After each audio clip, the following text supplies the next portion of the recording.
સુરત મહાનગરપાલિકા દ્વારા ગેરકાયદેસર રીતે કેમિકલયુક્ત પાણી પાલિકાની ડ્રેનેજ લાઇનોમાં છોડનાર સામેની કાર્યવાહી ગુરુવારે પણ જારી રહી હતી, જેમાં લિંબાયત ઝોનમાં 103 અને વરાછામાં 6 યુનિટોને સીલ કરવાની કામગીરી કરવામાં આવી હતી।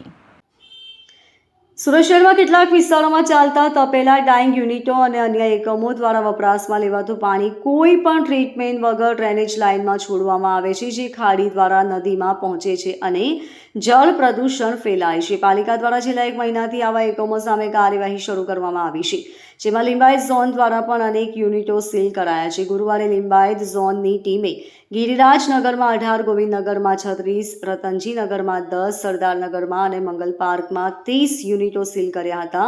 અત્યાર સુધી લિંબાયત ઝોનમાં કુલ 395 યુનિટો સીલ કરવામાં આવ્યા છે, જ્યારે વરાછા ઝોન દ્વારા કાર્યવાહી દરમિયાન નરસિંહ મંદિરની ચાલ પાસે તેમજ ઉધરસ ભૈયાની ચાલમાં ચાલતા 5 ડાઇંગ એકમોને સીલ કરવામાં આવ્યા હતા। Bureau report, LK star news, Surat.